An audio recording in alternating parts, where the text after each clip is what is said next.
Assalamualaikum warahmatullahi wabarakatuh. Perkenalkan, nama saya Cici Nopianti dengan NIM 4172001 dari jurusan Ilmu Pemerintahan Universitas Komputer Indonesia. Pada video kali ini, yaitu untuk memenuhi tugas UAS pada mata kuliah Birokrasi Pemerintahan dengan dosen pengampu Dr. Nia Karniawati, SIP MSI. Untuk yang pertama yaitu pendahuluan. Best practice adalah gambaran cara kerja terbaik berdasarkan situasi yang dihadapi. Deskripsi seperti itu dapat digunakan oleh para profesional di masa depan. Istilah best practice juga digunakan sebagai model presentasi dalam bentuk skema, seringkali dengan cara yang disederhanakan, dari keadaan atau situasi yang ada atau yang akan datang. Dan untuk selanjutnya yaitu pembahasan. Pada best practice dan good governance dalam bahasan kali ini yaitu membahas mengenai best practice yang ada di pemerintahan Provinsi Yogyakarta yang didominasikan pada daerah Bantul. Reformasi pada birokrasi ini sangat berperan penting dalam membangun negara menjadi penentu kemajuan suatu negara, karena akan menjadi negara tulang punggung sistem pemerintahan dengan suatu negara yang efektif dan efisien. Keberhasilan pelaksanaan reformasi birokrasi ini akan sangat kuat mendukung terciptanya good governance. Dari perspektif administrasi publik, tata pemerintahan adalah pondasi pemberian layanan publik yang mengandalkan kompetensi birokrasi untuk merancang dan mengimplementasikan kebijakan.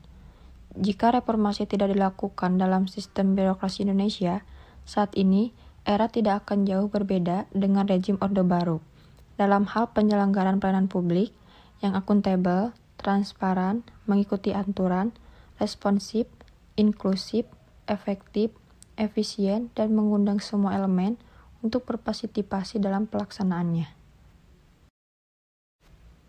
Paradigma klasik yang menempatkan birokrasi di sektor publik sudah tidak relevan lagi, karena zaman sudah berubah. Terjadi dengan perubahan dari yang semula berpusat pada negara, kini menjadi berpusat pada warga negara. Dengan kehadiran negara oleh pemerintah adalah untuk melayani urusan publik. Oleh karena itu, birokrasi harus menjadikan warga negaranya sebagai pusat kegiatannya. Karena warga negara sebagai pusat kegiatan pelayanan publik yang akan menggerakkan birokrasi untuk selalu belajar meningkatkan kualitas pelayanannya. Pada era ini ditunjukkan dengan banyaknya tuntutan publik terhadap birokrasi. Pada birokrasi yang baik, yang mendorong reformasi birokrasi, diharapkan dapat meningkatkan kepercayaan terhadap masyarakat. Dan apabila ketidakpercayaan terhadap penyelenggara layanan publik ini merupakan masalah serius dan harus diselesaikan oleh birokrasi. Pemerintah membangun kepercayaan publik. Bahkan ada kegiatan menarik yang dilakukan oleh pemerintah Kabupaten Banyumas, yaitu dengan membuka LAB sebagai media center pengaduan warga secara online. Media ini menjadi menarik bukan hanya karena kehadirannya dianggap adaptif terhadap perkembangan layanan digital, namun lebih dari itu, layanan ini mengubah pola pikir bahwa reformasi birokrasi dapat dimulai dengan membangun kepercayaan masyarakat terhadap layanan pemerintah.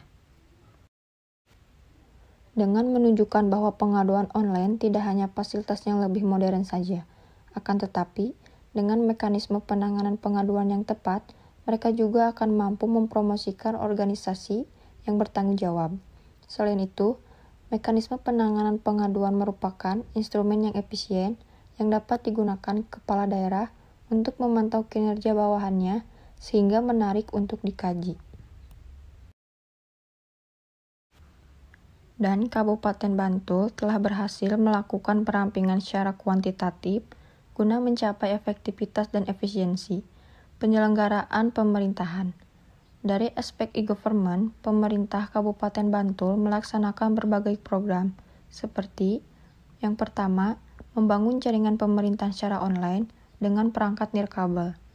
Yang kedua, penyelenggaraan telekonferensi sampai dengan tingkat desa dalam rangka memperlancar hubungan komunikasi di lingkungan pemerintah kabupaten. Dan yang ketiga, pengembangan data kependudukan sipil elektronik dengan menggunakan nomor identitas tunggal. Dan yang keempat, dengan mengembangkan mekanisme pemilihan kepala desa secara elektronik. Dan dalam pelaksanaannya, reformasi birokrasi ini di bidang kepegawaian telah dilakukan upaya antara lain. Yang pertama, pelaksanaan komitmen kerja atau performance agreement bagi pejabat struktural berupa pembuatan action plan. Dan yang kedua, penguatan database kepegawaian melalui penataan. Yang ketiga, pengembangan sistem informasi manajemen pegawai. Dan yang keempat, penataan dan pengembangan jabatan fungsional. Yang kelima, penerapan instrumen penilaian kinerja. Dan yang terakhir, pembentukan dan pengembangan divisi sumber daya manusia kepegawaian yang bertugas melaksanakan penilaian atau paper test, psikometri, uji kompetensi, dan konseling stres sebagai bahan penempatan posisi. Dengan keberhasilan ini juga, karena Yogyakarta sebagai provinsi implementasi e-government terbaik di Indonesia, pemerintahan Provinsi DIY juga mengimplementasikan layanan digital yang memangkas proses birokrasi dan meningkatkan transparansi proses pemerintahan melalui electronic government. Upaya peningkatan transparansi ini melalui electronic government ini juga secara langsung meningkatkan akuntabilitas pemerintah Provinsi Yogyakarta itu sendiri.